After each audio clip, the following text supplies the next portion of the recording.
सिंह राशि वालों के लिए मंगल और शनि का परिवर्तन, मंगल शनि का षडाष्टक योग जो अभी चल रहा है, 7 जून से आरंभ हुआ और करीब करीब 28 जुलाई तक ये योग बना रहेगा।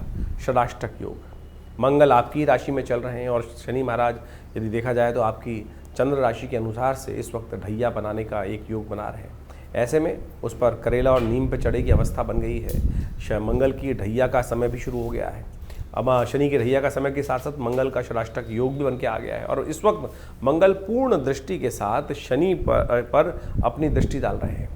मंगल की एक दृष्टि चौथे भाव की दृष्टि होती है, एक सप्तम भाव की दृष्टि होती है और एक दृष्टि मंगल की 8वीं दृष्टि भी होती है। तो यही षडाष्टक योग मुख्य तौर पे कहा जाता है कि छठे 8वें, एक यानी शनि और मंगल एक दूसरे से, मंगल से शनि 8वें भाव में बैठा हुआ है और शनि से मंगल छठे भाव में। ये षडाष्टक योग जिसको बोला जाता है, ये द्वंद्वकारी योग माना जाता है, अनिष्टकारी योग माना जाता है। और इसी का प्रभाव यदि हम आपकी कुंडली में देखें तो मंगल एक तरफ पुरुषार्थ बढ़ा रहा है, कुछ करने की हिम्मत जगा रहा है, नया कुछ करने की हिम्मत को साथ साथ उदय करता दिखाई दे रहा है। बड़ी मुश्किल से तो मंगल राशि परिवर्तन कर जो कम से कम पिछले 4-6 महीनों में जिस अवस्था में थे उससे बदल कर आगे निकले हैं और ऐसे में मंगल ने यहाँ पर आकर षडाष्टक योग शनि के साथ बना लिया है जो 28 जुलाई तक चलने वाला है। तो ये कहीं ना कहीं आपको शनि के प्रभाव को और नेगेटिव करता दिखाई दे रहा है। शनि आपको पीछे खींचने का प्रयास करेगा।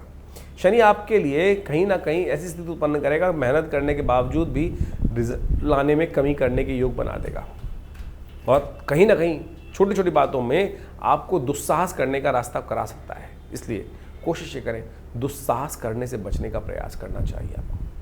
छोटी छोटी बातों में दुस्साहस ना करें, जो काम हो बैलेंस होकर करने का प्रयास करें। विश्व के दृष्टिकोण से ये योग कहीं ना कुछ परेशानी करने के योग दे सकता है।